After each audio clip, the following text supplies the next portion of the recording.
नहीं बॉस, इस एंगल से तो शशांक के पैर पर गोली नहीं लग सकती। अनामिका के गले में जो लगी है वो?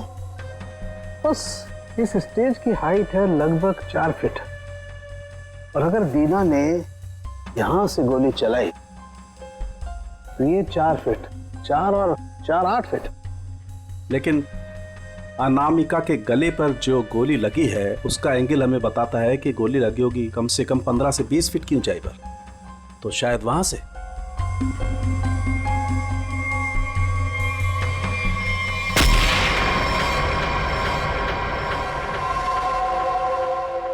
मतलब सर, जिस वक्त मेरे गन से गोली चली उसी वक्त किसी और ने भी गोली चलाई शशांक और अनामिका पे? हाँ, स्नाइपर ने गोली चलाई वहां से। लेकिन सर वहां से साउंड और लाइट वाले ही जाते हैं। अच्छा,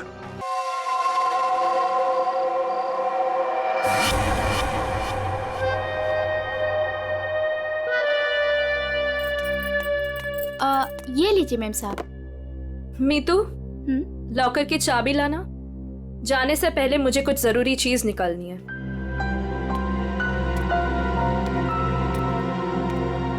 मॉम, मम्मा, पापा से कहो ना कि मुझे मूवी जाने की परमिशन दे दे। अनामिका, इससे कह दो कि बेकार की जिद ना करे। अभी इसकी उम्र नहीं हुई कि अकेले जाकर पिक्चर देखे।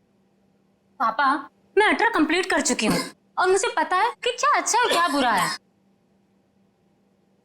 ठीक ही तो कह रही है मेरी बेटी। नीलेश, मेरी बेटी की जिंदगी में दखल अंदाजी मत करो। दवाई खाओ और अंदर जाके सो जाओ। थैंक यू मम्मा। माना कि इस घर में पैसा कमाकर तुम लाती हो, लेकिन कविता की परवरिश में मेरा भी बराबर का अधिकार है। ये लीजिए चाय। मॉम, मुझे लेट हो रहा है, मैं जाऊं? ओके बेटा, enjoy. Thank you mom. Bye bye papa. ये कोई तरीका नहीं है बच्चों की परवरिश करने का। इस तरह से तो बच्ची बिगड़ जाएगी। मेरी बेटी की परवरिश कैसे करते हैं ये मुझे तुमसे सीखने की जरूरत नहीं है नीलेश।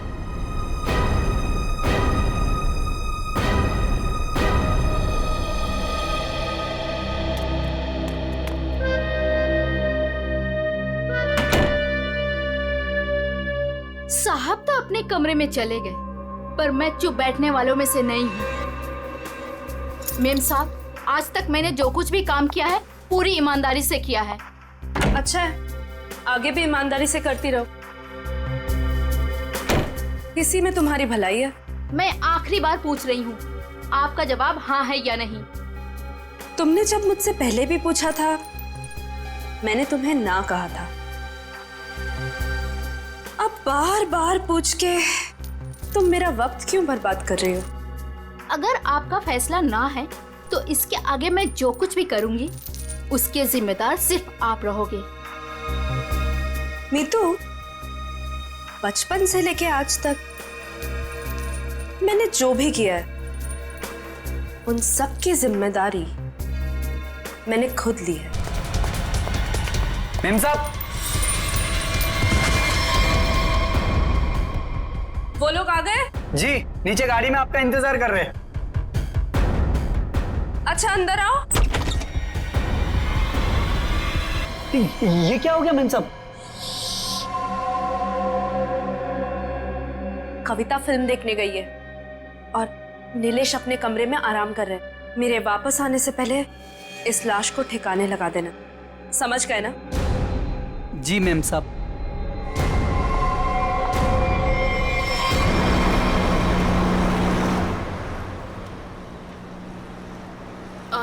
मैम, आपने वो सामान तो लिया है ना? पिया, मैंने कितनी बार कहा है कि मुझसे ऐसे बेकार के सवाल मत किया करो। अगर सामान नहीं लाई होती तो हम क्लाइंट से मिलने नहीं जा रहे होते। Sorry ma'am.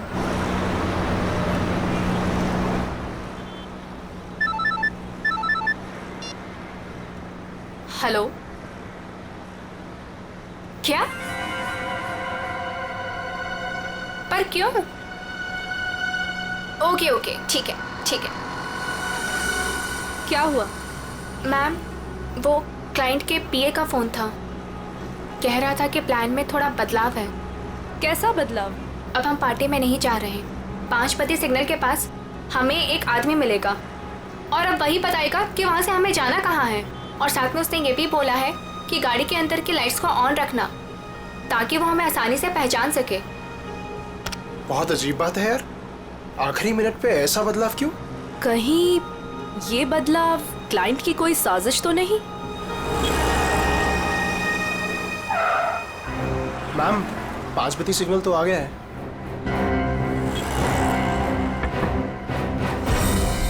इस पते पे जाना है जो इस लिफाफे में लिखा है।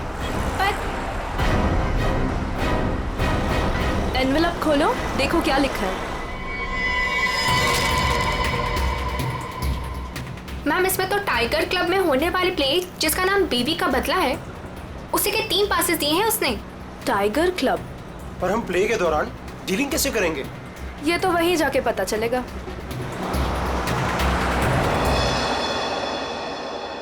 Good evening and welcome ladies and gentleman. आप सभी के सब्र का और इम्तिहान ना लेते हुए मैं अनाउंस करना चाहूंगा हमारे प्ले की शुरुआत। तो एक बार जोरदार तालियां हो जाएं हमारे इस प्ले के लिए जिसका नाम है बीवी का बदला।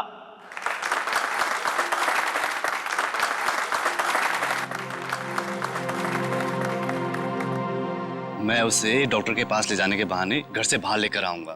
तुम्हें मौका मिलते ही मालूम है ना क्या करना है। अरे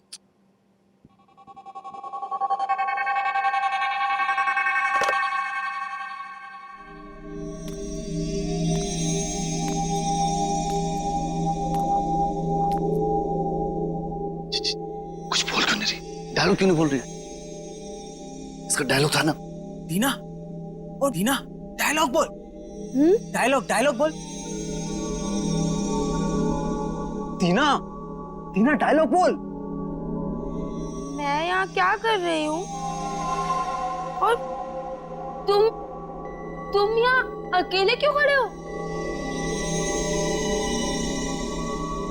क्या कर रही हो तुम? तुम्हें मुझ पर चिल्लाना है?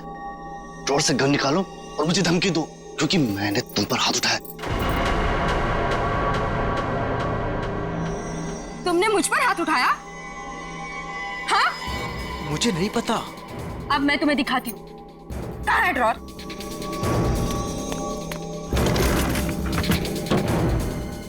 मुझ पे हाथ उठाया ना? अरे मार दूंगी मैं तुम्हें। कर क्या रही हो तुम? मार दूंगी। सत्यानाश, ये लड़की कर क्या रही है?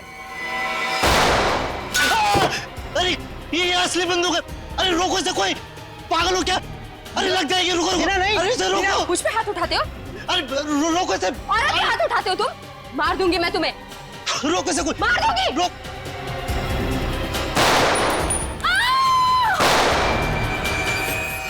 ए पकड़ो इसे। ए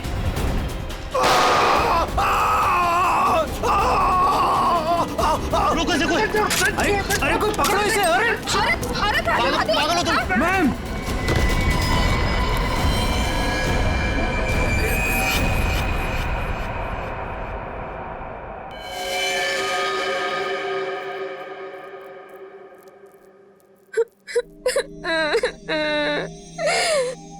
गोली चल गई लेकिन मैंने किसी को नहीं मारा।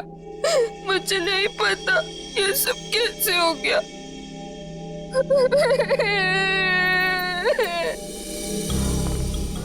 सर सही वक्त में हमने उससे बंदूक छीन ली। न जाने वो कितनी गोलियां चला दी। सर भगवान का शुक्र है कि मैं बच गया, नहीं तो गोली सीधे मेरे पैर पे लग जाती।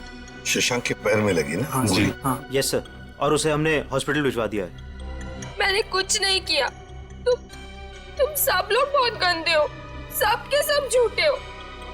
मैं कह रही हूँ ना कि मैंने किसी को नहीं मारा, मैंने गोली नहीं चलाई। मैं तो सिर्फ मीर की पत्नी बनी थी ना और प्ले कर रही थी। मैंने किसी को नहीं मारा। पता नहीं असली गोली कैसे चली। मुझे कुछ नहीं पता, कुछ नहीं पता मुझे। बस इसकी आंखों की पुतली को देख करके लगता है इसे किसी ने नशीली चीज दे दी है, उसी की वजह से ऐसा बर्ताव कर रही है। अगर ये बात है तो फिर जरूर ये किसी अंदर वाले का ही काम है। बता क्या कहना है तुम लोगों को? सर, सर हमने कुछ नहीं किया सर, सच में हमने कुछ नहीं किया। सर मालूम नहीं सर, गन नकली से असली कैसे हो गई?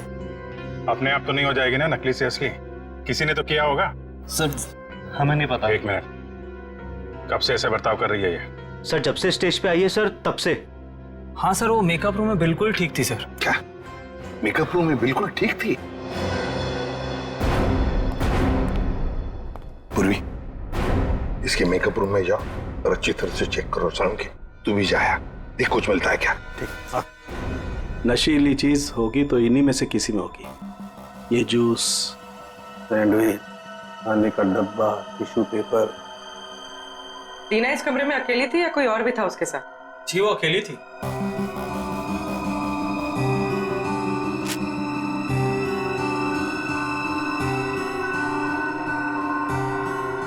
पूर्वी, वो ड्रॉपर और वो पेपर जो रखा है उसकी स्ट्रिप दो। सर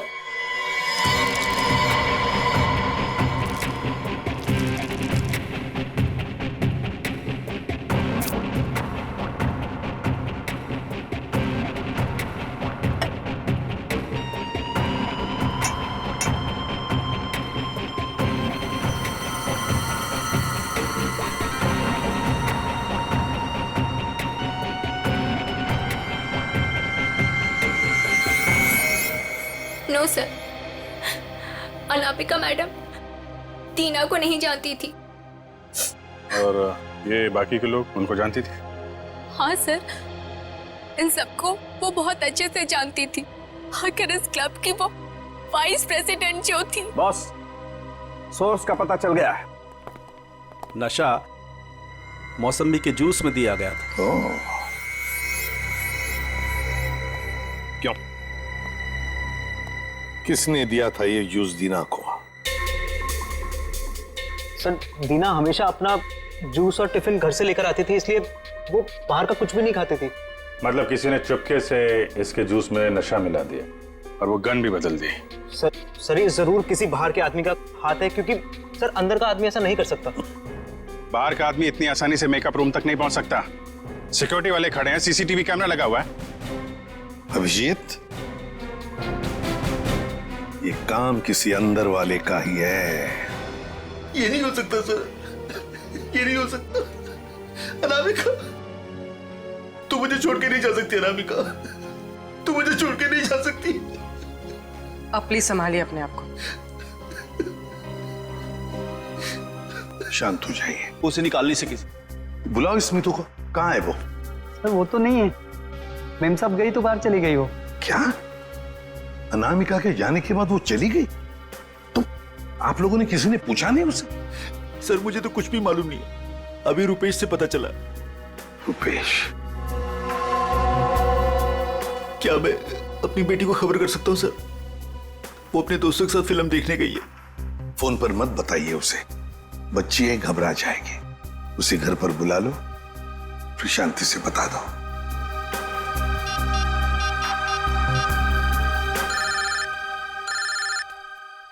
पापा। हेलो पापा।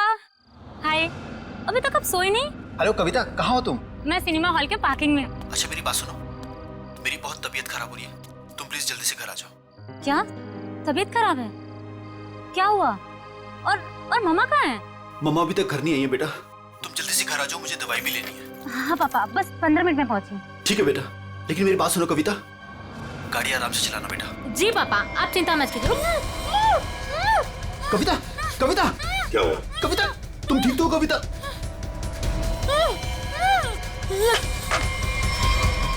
कविता कहाँ गई है कविता? कौन से थिएटर में गई है? अंकुर सिनेमा सर। पूर्वी, तुम और पंकज जाओ, अंकुर सिनेमा चली जाओ जल्दी। ये कविता के पास गाड़ी कौन सी है? MP SV। लाल कलर की गाड़ी थी और गाड़ी नंबर था UIT 654। जाओ जल्दी जाओ। कविता, पहले माँ और अब उसकी बेटी, कहीं सबके पीछे कोई इनका करीबी तो नहीं?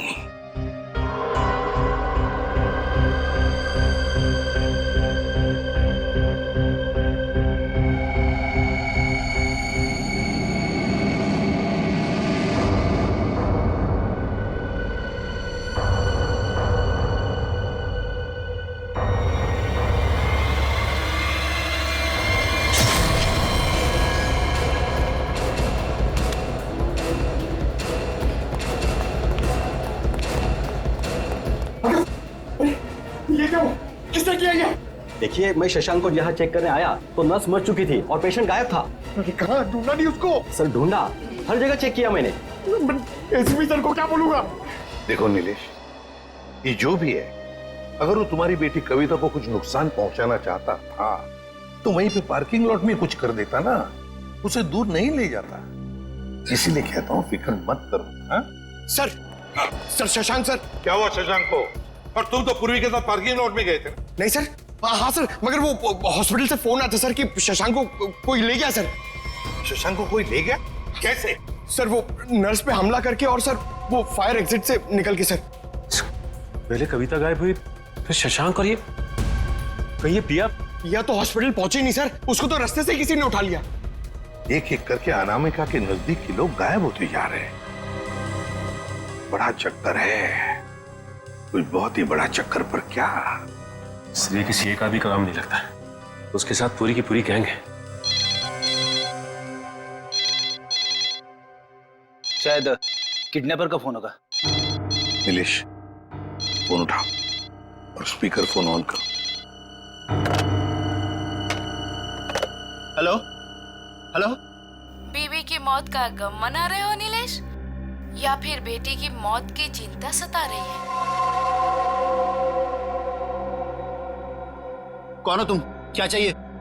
मेरा कुछ सामान तुम्हारे पास पड़ा है। सामान? कैसा सामान? मेरा सामान लौटा दो और बदले में अपनी बेटी की जिंदगी ले लो। कैसा सामान? ये भी मुझे समझाना पड़ेगा? अरे हाँ, सामान से याद आया, तुम्हारी बेटी का कुछ सामान भेजा है, दरवाजे के बाहर है। और हाँ, फोन टैप करके अपना वक्त बर्बाद मत करना, क्योंकि पीसीओ वाले को मालूम ही नहीं कि उसका फोन इस्तेमाल हो रहा है। Hello hello hello. सर, हाँ, ये बॉक्स रखा था बाहर से। खोलो इसे।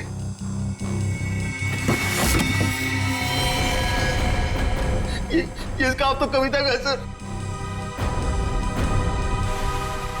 हे भगवान, क्या होगा मेरी बेटी के साथ? थोड़ा मैग्नीफाइंग ग्लास देना तो।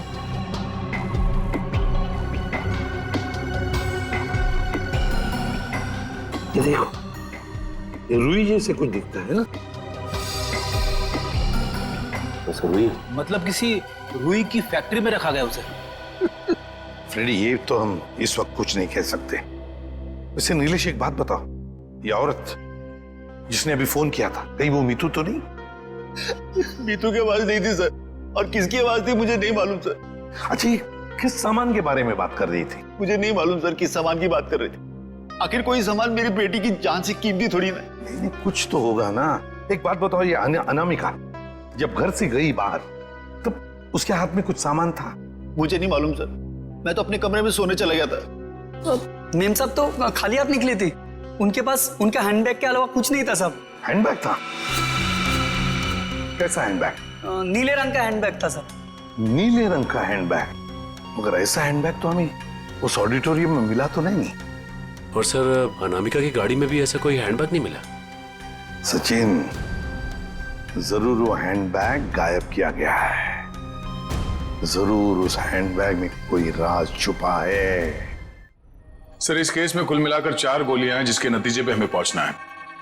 एक वो जो अनामिका के गले पे लगी, दूसरी वो जो शशांक के पैर पे लगी, और तीसरी और चौथी गोली वो जो हमें थिएटर में से मिली। बिल्कुल दया, बैलिस्टिक फिंगरप्रिंटिंग की तकनीक के जरिए नतीजे पर पहुंचना ज्यादा मुश्किल नहीं है। सो बैलिस्टिक फिंगरप्रिंटिंग, ये किस किस्म की तकनीक है? पूर्वी गन से चली हुई हर गोली पर वो गन जिससे वो गोली चली है अपना एक खास निशान छोड़ देती है।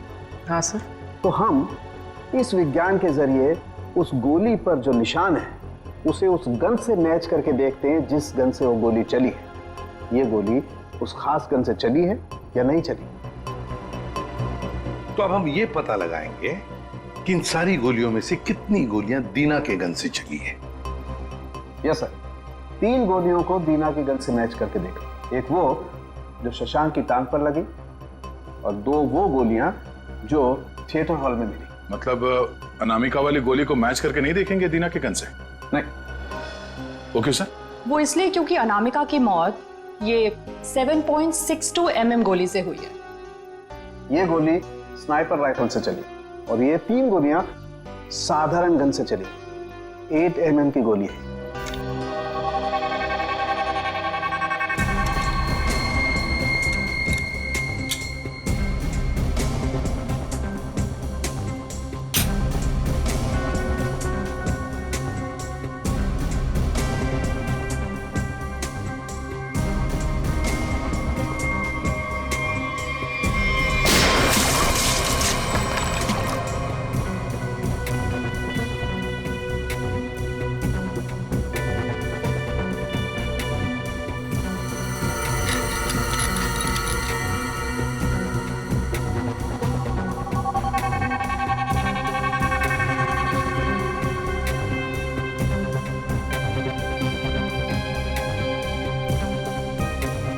पता चल जाएगा कि दीना की गन से गोलियां चली हैं या नहीं। तो मतलब सर अभी हो जाएगा दूध का दूध और पानी का पानी।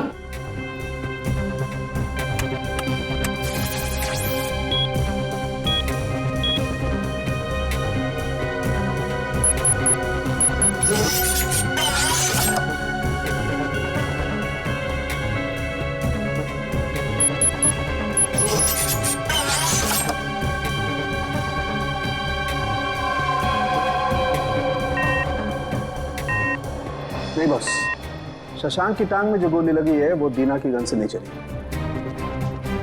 थिएटर हॉल में आपको जो 2 गोलियां मिली है वो दीना की गन से चली।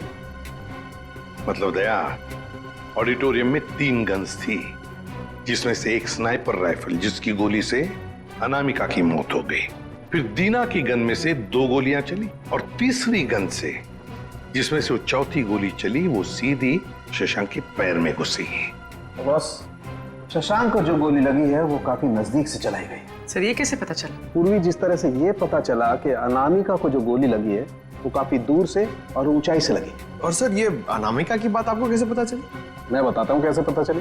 ये घाव देखो, 45 से 60 डिग्री नीचे की तरफ। इसका मतलब खूनी कहीं ऊपर की तरफ खड़ा होगा। और ये देखो, ये शशांक के टांग में जो गोली लगी उसका एक्सरे है। और ये देख रहे हो, ये काला काला गहरा सा निशान, इसे कहते हैं ऑपरेशन रिंग। ग्रेट। और ये निशान तब होता है जब गोली एकदम नजदीक से चलाई जाए।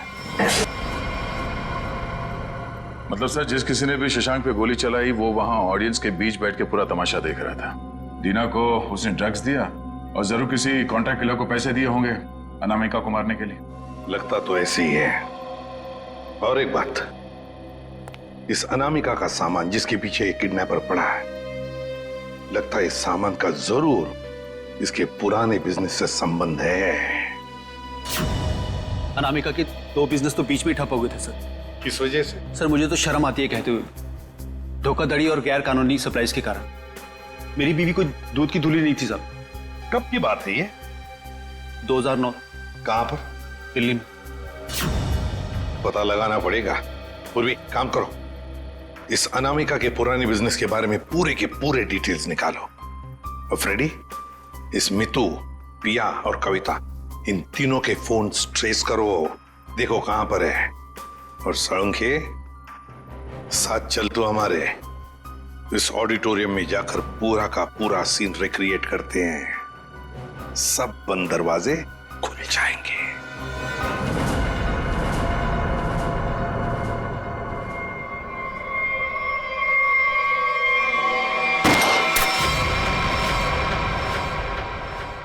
नहीं बॉस, इस एंगल से तो शशांक के पैर पर गोली नहीं लग सकती।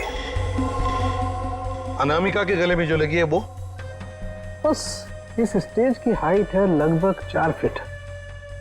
और अगर दीना ने यहां से गोली चलाई तो ये 4 फीट, 4 और 4 8 फीट। लेकिन अनामिका के गले पर जो गोली लगी है उसका एंगल हमें बताता है कि गोली लगी होगी कम से कम 15 से 20 फीट की ऊंचाई पर। तो शायद वहां से।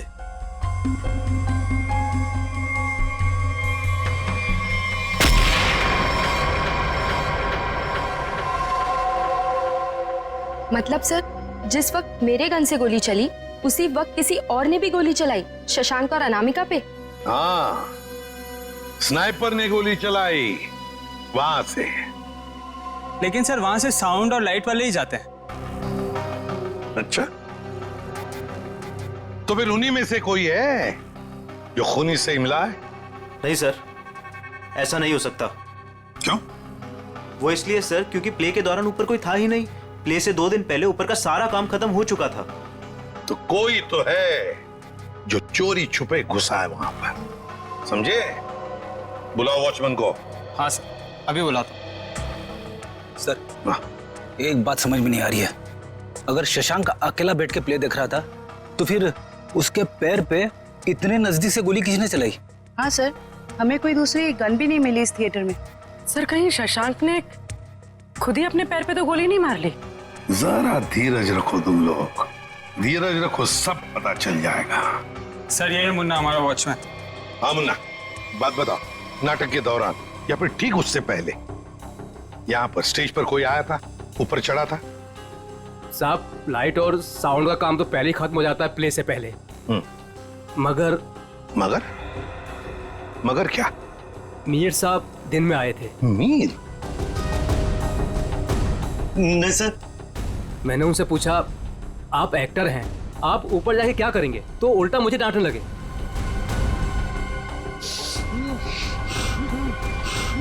मीर? इसे क्या हो गया? मीर, मीर, साउंड के देख। बॉस, इसे तो किसी से नजर दिया है। My God.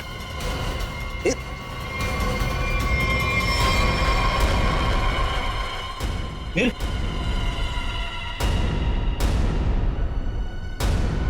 अभिजीत, इसका मतलब है मीर इस सारे चक्कर में मिला हुआ था, और जरूर उसके पीछे कोई तो और है, कोई तो है, पर कौन? दे। हाँ दे। शम्स ताहिर खान,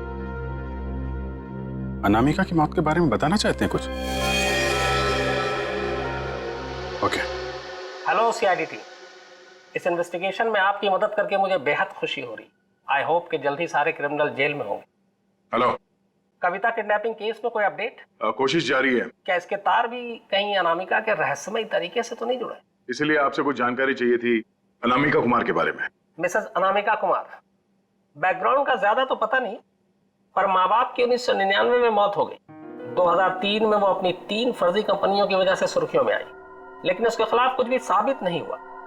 हमारे इन्वेस्टिगेशन में सामने आया कि वो नए नए बिजनेस खोलती रहती है और उसके खिलाफ इन्वेस्टिगेशन होने से पहले उन्हें बंद भी कर देती।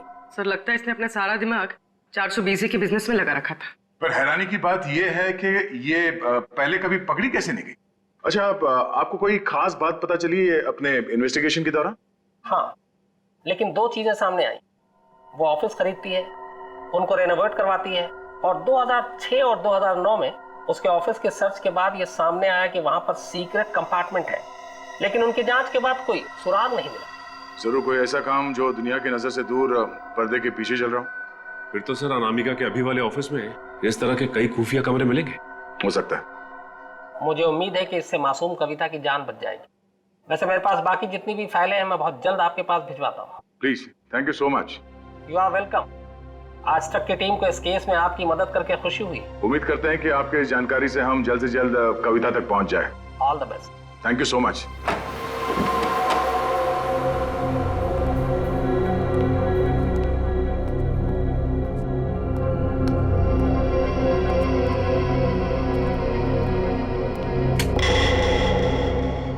चेक करो, देखो ऑफिस में अनामिका के बारे में कुछ पता चलता है क्या?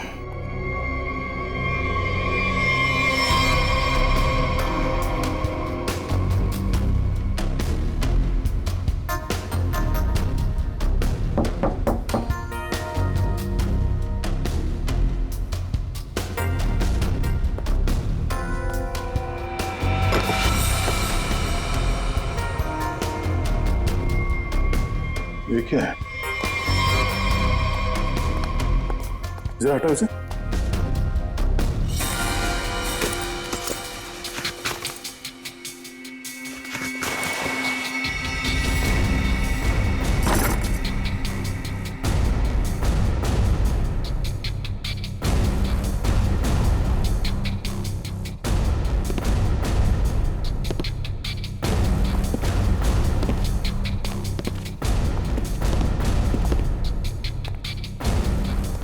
पंकज स्विच ऑन करो।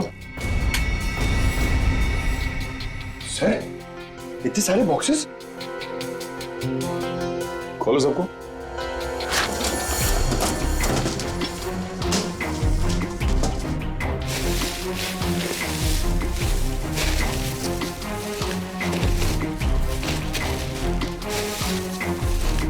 सर इसमें तो खिलौने। सर। हाँ सर, सारे डब्बों में खिलौने हैं।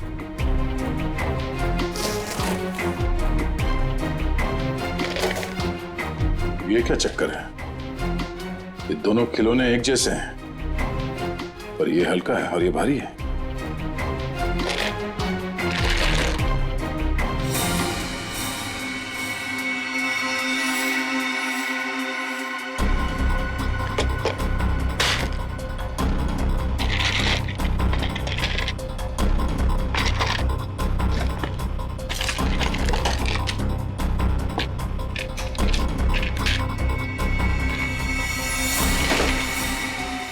पन्ना।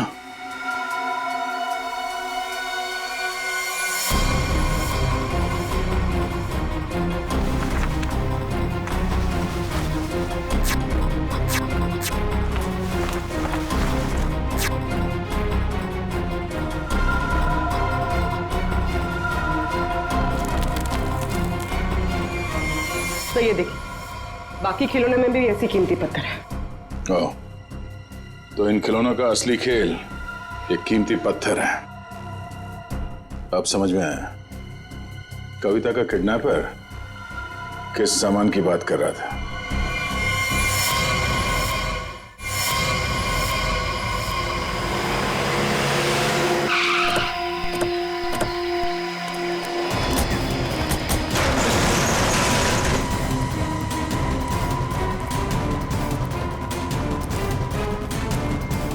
सर, कविता, कविता, कविता उठो। कविता, कविता,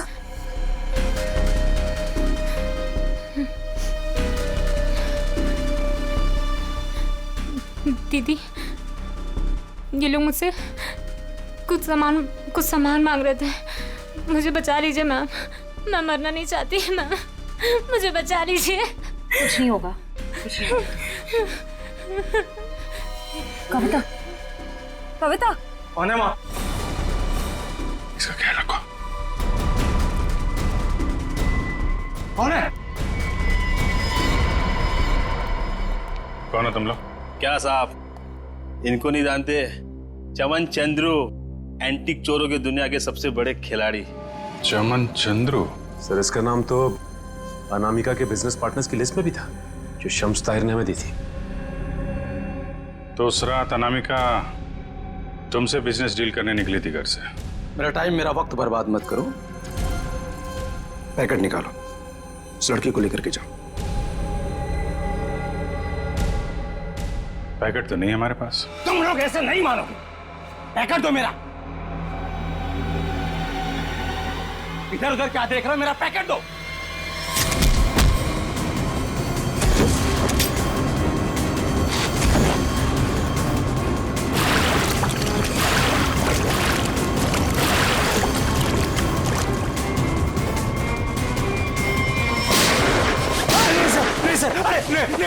नहीं सर, नहीं सर, मैं आप लोगों को सब बताता हूँ, सब बताता हूँ आप लोगों को। सर मैंने अनामिका को नहीं मारा है। अनामिका मुझे पन्ना देने वाली थी, सो मैंने एडवांस में उसको 10 करोड़ रुपए दिए थे सर। मैं भला उसे क्यों मारूंगा?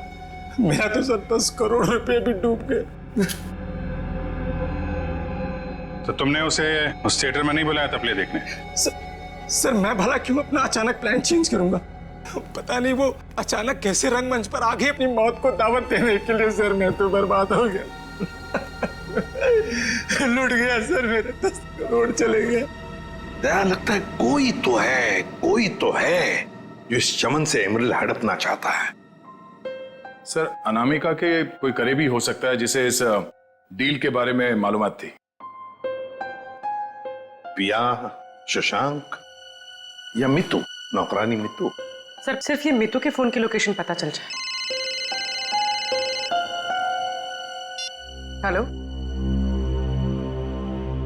Thank you. Sir mobile company वालों का फोन था, उन्होंने हमें मीतू के मोबाइल की लोकेशन भेज दी। अरे चलो देखते हैं।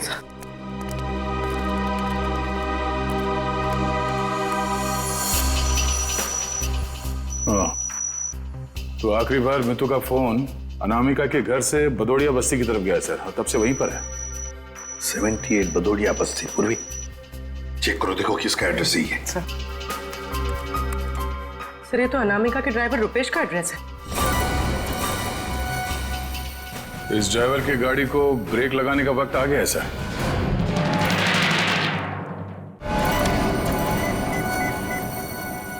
हाय हेलो छोड़ो, ध्यान से मेरी बात सुनो। असली चीज मेरे पास है। इससे पहले सीआईडी मुझ तक पहुंच जाए, पैसे दो और सामान ले लो। डोंगरी ब्रिज पर आके मिलो ठीक 3 बजे।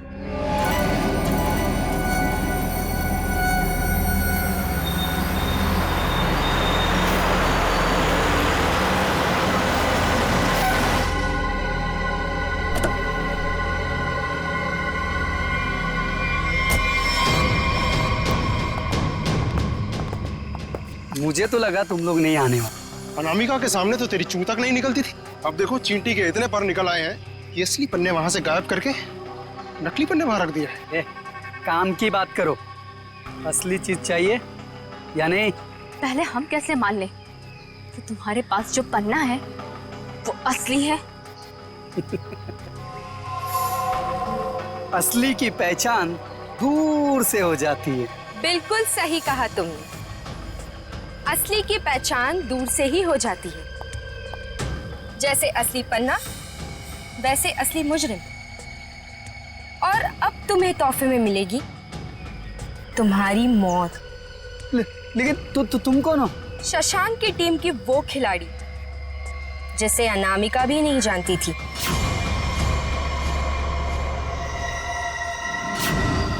अब बता, क्या है तेरी आखिरी इच्छा? अपनी आखिरी इच्छा की फिक्र करो, क्योंकि खेल तो खत्म हो चुका है तुम्हारा। छोड़ो मुझे। इतना भागेगा तो तेरे टांग का घाव कैसे ठीक होगा?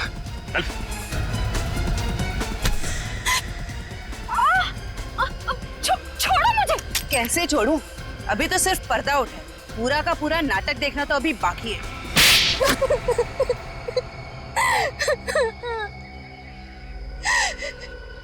इतना बड़ा धोखा, इसका मतलब ये है कि रुपेश को आप लोगों ने भेजा हम लोग को फंसाने के लिए। तुम लोग रंगमंच में नाटक करती हो, और मुजरिमों को पकड़ने के लिए कभी कभी हम लोग असली जिंदगी में नाटक करते हैं।